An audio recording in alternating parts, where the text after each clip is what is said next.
Jai Hind student, today we are going to discuss the effect of change in supply. Assuming stable demand curve, change in supply or shift in supply curve also affect both equilibrium price and equilibrium quantity. Change in supply can also take two form, effect of which have been discussed below separately. First effect of increase means rightward shift in supply curve.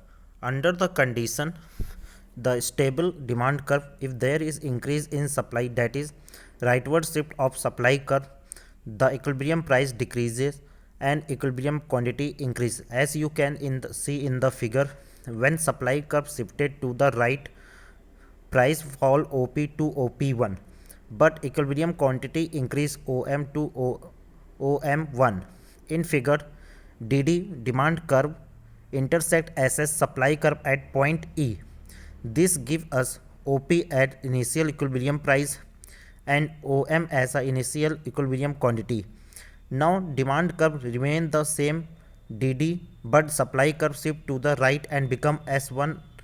This shift indicates that larger quantity is supplied at each possible price. As a result, excess supply means equal to MM2 develop and because of this excess supply the price tend to fall, and this fall is price lead to construction in supply and extension in demand.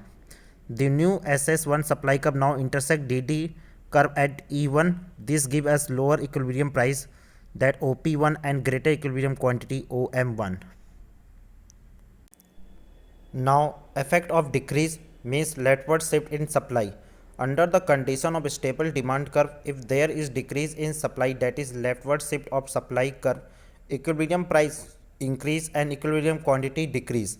As you can see in the figure, when supply curve shifted to the left, the price rise OP to OP1, but equilibrium quantity decrease OM to OM1. The effect of fall in supply is just opposite to the effect of rise in supply. As you can see in the figure, the intersection of DD demand curve and SS supply curve being OP and initial equilibrium price OM as equilibrium quantity. Now supply curve shifted to the left and become S1.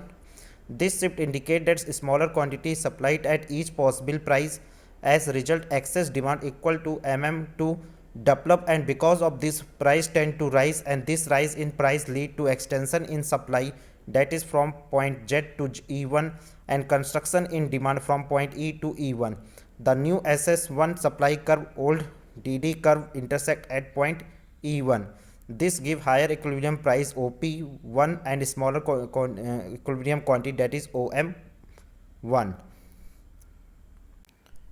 Through the schedule you can understand increase in supply but demand schedule remain constant. As you saw in the table, when D is demand schedule, S is supply schedule, rupees 3 is the equilibrium price and 300 unit is the equilibrium quantity. If there is increase in supply as shown in S1 supply schedule, now equilibrium price fall to rupees 2 and equilibrium quantity rise to 400 unit. With the increase in supply, the price start to fall. As a result of it, demand continue to rise till it become equal to new supply.